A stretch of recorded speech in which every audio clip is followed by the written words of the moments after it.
My name is Lydia Collins, and the day my marriage cracked open was not during an argument or a dramatic confession. It happened in the middle of a real estate viewing while my husband and I stood inside a bright, modern condo owned by a German expat. I pretended I did not understand a single word of what they were saying. But then I heard one sentence that split my world in half. For 15 years, I had been the quiet wife, the agreeable one, the one who kept her head down, kept the house running, and tried not to disturb the peace. Ethan, my husband, liked it that way. He had a strong job, a strong voice, and a firm belief that he naturally knew better about everything. I had a modest accounting job at a small firm and a habit of tucking my thoughts away before they reached my lips. As the years went by, I barely recognized myself. I moved through life softly, avoiding his irritation the way someone avoids sharp edges in the dark. I learned to make myself smaller in every conversation, every decision, every room. But that morning, as we rode the elevator up to the 12th floor of that sleek building, something in me shifted. It was faint, like a quiet tapping inside my chest, reminding me that the life I was living was not the only life possible. I did not know it yet, but I was about to hear the truth that would force me to face everything I had ignored, the truth that would push me toward the woman I had almost forgotten I could be. For most people, home is where they exhale. For me, home became the place where I held my breath. Ethan filled every corner of our life with his opinions, his routines, and his decisions. At first, I thought it was confidence. Over the years, I realized it was control dressed up as certainty. He managed our vacations, our purchases, our weekends. If I suggested something different, he would dismiss it with a wave of his hand or a tired sigh, as if my ideas were small inconveniences instead of real thoughts. When I once brought up taking a floral design class after work, he laughed so quickly and so loudly that I felt foolish for even mentioning it. He called it a waste of money and predicted I would quit after a month. I stopped talking about hobbies after that. Work was not much different. My accounting position paid the basics, and Ethan made sure I remembered that his job was the backbone of our household. Whenever we argued, he reminded me that he paid the mortgage, the car note, the upgrades, the vacations. It was a reminder that came with a sting, as if my contributions were invisible unless he pointed them out. Even our evenings followed a predictable script. He settled into the living room with the television on full volume, and I drifted quietly through the apartment, cooking, cleaning, and trying not to disturb him. The more silent I became, the easier everything felt for him, and the harder it became for me. Looking back, I realized how subtle the shift was. It was not one fight or one harsh sentence. It was the steady erosion of being unheard, the slow fading of my voice inside a marriage that had once been full of laughter. And yet I stayed. I stayed because I believed that patience might bring back what we lost. I stayed because I thought love meant trying harder. I stayed because I thought I was the problem. My turning point did not arrive with fireworks. It came quietly the way most life changes do, disguised as curiosity on a night like any other. I was scrolling through my phone after cleaning up the kitchen when an advertisement popped up for a free online German course. I almost kept scrolling, but something made me pause. Maybe it was the thought of doing something new, something that belonged only to me. I clicked on it. That small decision became the first doorway out of the life I felt trapped in. At first, I studied only 15 minutes a night, whispering simple words while Ethan watched sports in the living room. I always kept the bedroom door almost closed, letting the television noise cover the quiet sounds of my lessons. It felt exciting in a way I had not felt in years. My brain woke up. My thoughts stretched. I was learning something not for work and not for Ethan, but for myself. 15 minutes turned into 30, then an hour. Soon I had a notebook full of vocabulary and grammar charts tucked carefully under a stack of blankets. My progress surprised me. I understood short videos without subtitles. I could read basic articles. The app I used even complimented my pronunciation, and each time it did, I felt a spark inside me grow. But I never told Ethan. Not because I wanted to hide it forever, but because the thought of his reaction made my chest tighten. I could already hear his voice calling it pointless, silly, unnecessary. He would ask why I was learning a language that had nothing to do with my job or our life. And beneath his words, I would hear the same message he always delivered. You are not capable. You will never finish anything. You are wasting time. So I kept it secret. That small pocket of solitude became the only place where I did not feel judged. It was mine, untouched by his opinions, my quiet rebellion, my quiet freedom. I did not realize then that this secret would one day become the very thing that saved me. The next morning, Ethan walked into the bedroom holding his phone like he had just discovered treasure. He told me he had found a condo listed by a German man named Hans Ritter. According to him, it was the best option we had seen in months. He did not ask what I thought. He simply announced that we would be viewing it the following day. I nodded the way he expected me to. When we arrived at the building, everything felt polished and new. The lobby smelled like fresh coffee and clean air. Ethan looked around proudly as if he had built the place himself. I followed silently, holding my purse close, reminding myself of the plan. I would say nothing. I would pretend not to understand a word of German. I wanted to see how he spoke when he believed I could not hear the truth. Hans opened the door with a warm smile. He was tall, calm, the kind of man who made a room feel lighter. Ethan immediately switched to German, just as I knew he would. I stayed close to the wall and kept my expression neutral, listening as Hans welcomed us in and apologized for what he called a small mess. Even though the apartment looked spotless, the more Hans spoke, the more carefully I listened. Ethan translated bits to me in English, but his versions were flat and incomplete. When Hans mentioned that the building management was excellent, Ethan told me they were only average. When Hans explained the neighbors were professors and doctors, Ethan shrugged and said they were regular people. He even added comments that Hans never said. It was subtle at first, then obvious. He was controlling the narrative, shaping the apartment into something that matched his agenda. Yet the condo was beautiful. Bright windows, smooth wooden floors, a kitchen that felt like a dream. I whispered that I liked it, and Ethan brushed it off with a quick nod before turning back to his conversation with Hans. As they moved from room to room discussing details, I stayed quiet, staring at the life I thought we might share here. But something deeper than admiration was building inside me. The more I listened, the more I realized this viewing was not just about real estate. It was the beginning of a truth I could no longer avoid. We eventually circled back to the living room where Hans offered us coffee. Ethan accepted before I could answer, as if my preferences were a minor detail in a conversation meant for bigger minds. I sat on the edge of the sofa, hands folded tightly in my lap, my heart beating hard enough that I felt it in my throat. H spoke warmly about his years in the condo, about returning to his family in Germany, and about wanting the place to go to someone who would take good care of it. Ethan translated none of that. He offered me the shortest versions possible, cutting out anything that might make Hans seem more human or sincere. Then the conversation shifted to paperwork, and I heard Ethan's tone grow sharper, more focused. Hans explained a common practice. Sometimes properties were registered under one spouse at first to make the administrative work easier. Nothing unusual, nothing suspicious. But then he asked Ethan directly if he wanted to consider that option. What happened next was the moment my world cracked open. Ethan leaned back slightly, lowered his voice, and said in German, "She does not need to know. She does not understand anything anyway. I am the one paying. I am the one deciding. It is none of her concern." I froze. My hands went cold. My cup trembled, every word pressed into me like a blade. None of her concern. Not my home, not my future, not my life.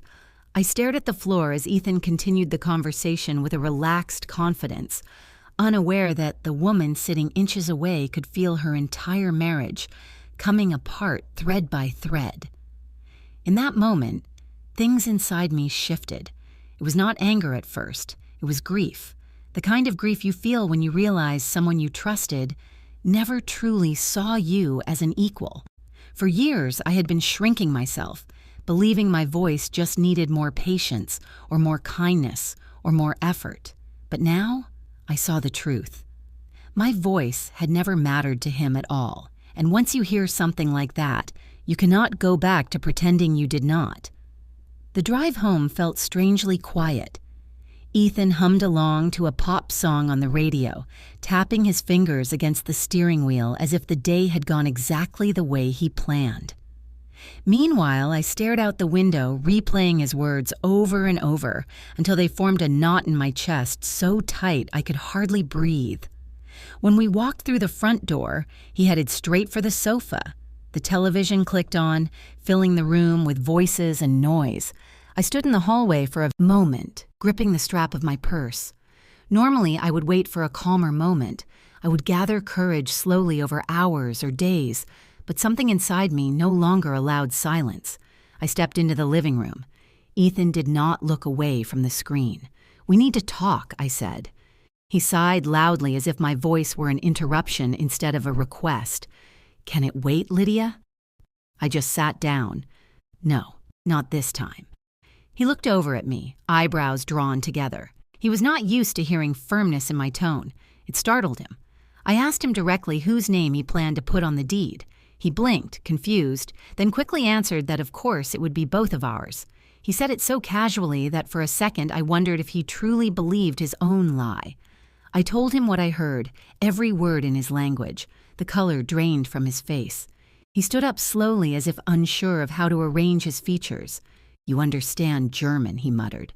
"Since when?" The question did not matter. The betrayal did. I confronted him, forcing out the words I had swallowed for years. He defended himself with the same routine arguments. He provided for us. He handled things better.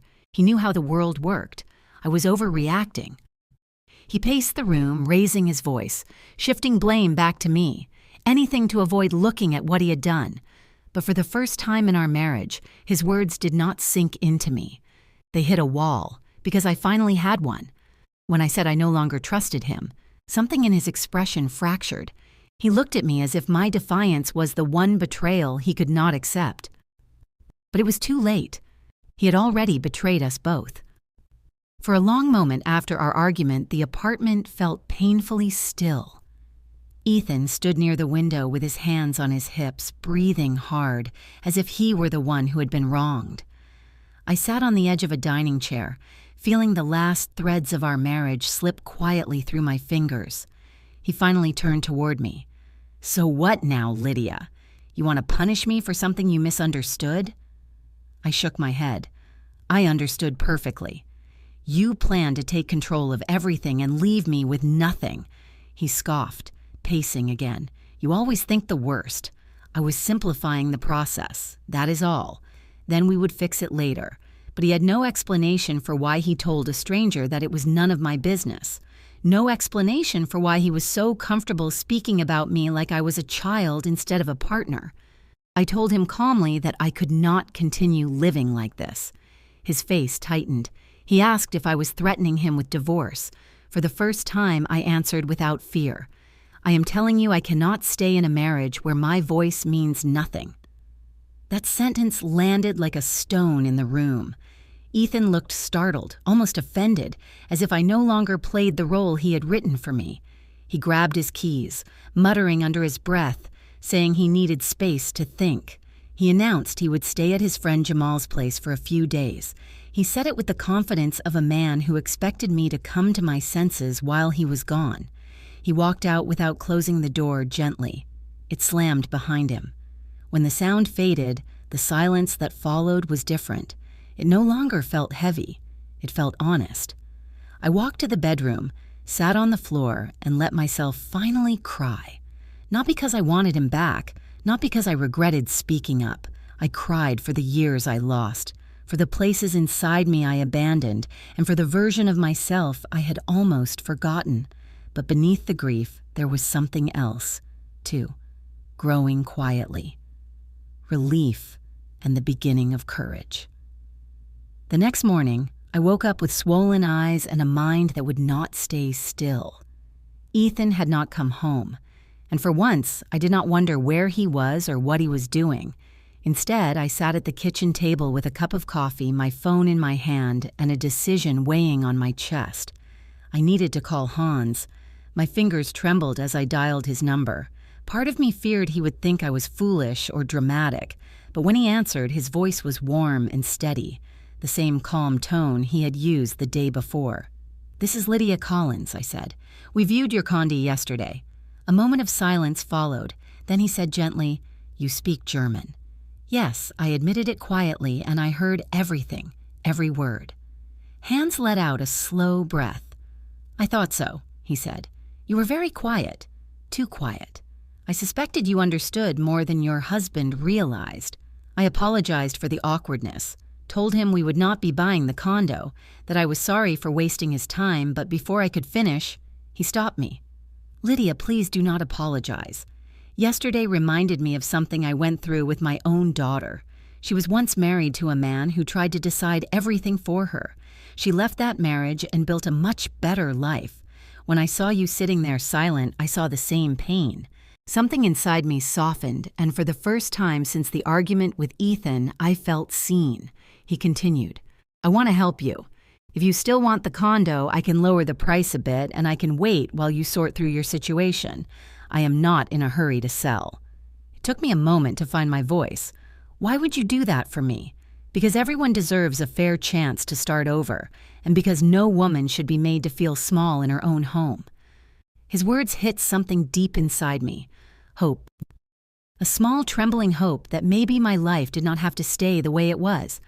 I told him I needed time. He told me to take all I needed. It was the first time in a long while that someone believed I could stand on my own. The days that followed felt blurry, as if I were walking through a hallway filled with doors I had never noticed before.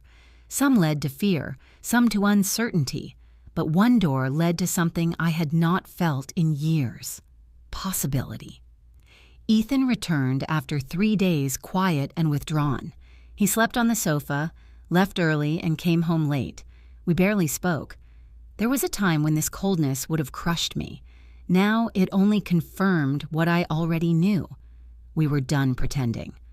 While he drifted through the apartment like a shadow, I sat at the kitchen table each night studying something new.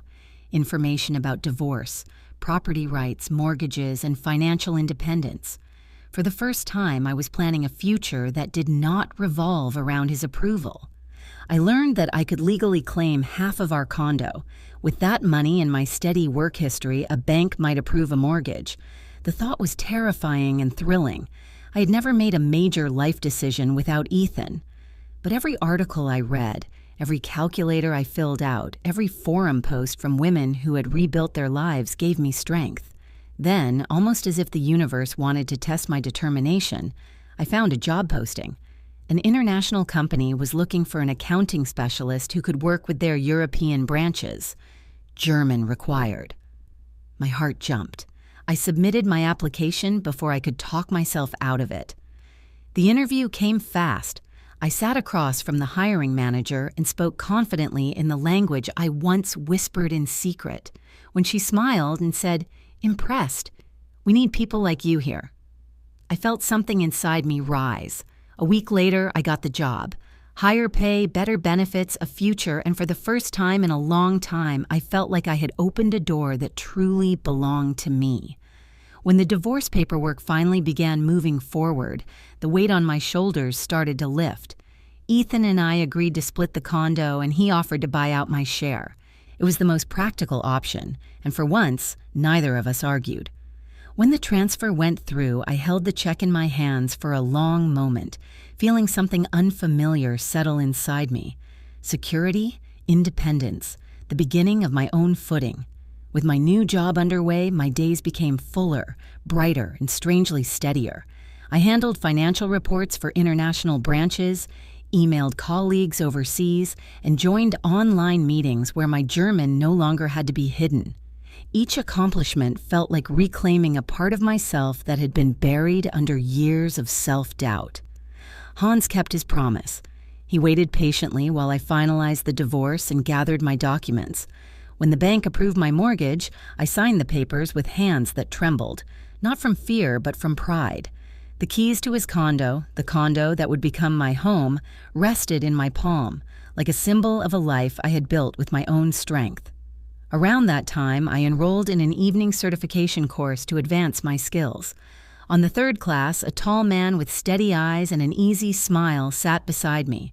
"Is this seat taken?" he asked. "No, go ahead," I said. His name was Julian Brooks. Divorced, starting over, learning new things.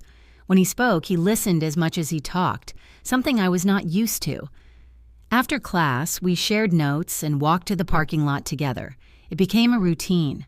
Soon we were meeting early to study and staying late to talk about work life and second chances. Julian never pushed, never rushed. His presence was gentle, patient, and respectful. Being around him felt like taking a deep breath after years of holding it in. I was not looking for someone new, but life has a way of giving you exactly the reminders you need. That kindness exists, that respect is possible, that love does not have to hurt. A full year passed before I realized how far I had traveled from the woman I once was. One evening, I stood by the floor-to-ceiling windows of my condo, watching the city lights reflect against the river. The rooms around me were quiet, warm, and unmistakably mine. Every chair, every picture frame, every small detail had been chosen by my own hands. Julian knocked on the door a few minutes later. When I let him in, he greeted me with the same gentle smile that had become so familiar. We sat on the balcony with 2 glasses of wine, the sunset painting the sky in soft gold. He reached for my hand, not to control, but to connect, a simple gesture, steady and genuine. "I am glad our paths crossed," he said. "Me too," I answered, and this time my voice did not tremble. After he left that night, I walked through my home slowly, letting the quiet sink in. For so long, I had lived small. I had let myself be talked over, dismissed, managed. I had convinced myself that silence was safer than speaking up. But the truth was simple. Silence does not protect you. It only teaches others that your voice does not matter. The moment I chose myself, everything changed. I found a job that valued my mind, a home that reflected my choices, a circle of people who respected me, a future built on my decisions, not someone else's. And most importantly, I found the version of myself I thought I had lost forever. If you are listening to this, and any part of my story feels familiar, I want you to remember something. You are not stuck, you are not powerless, and you are never too old or too late to start again. Sometimes the life you deserve is waiting just outside the door you are afraid to open. Thank you for spending this time with me. If my story touched you in any way, let me know by liking this video, sharing it, and leaving a comment about where you're watching from. I would love to hear your story too. New chapters begin every day. You just have to choose yours.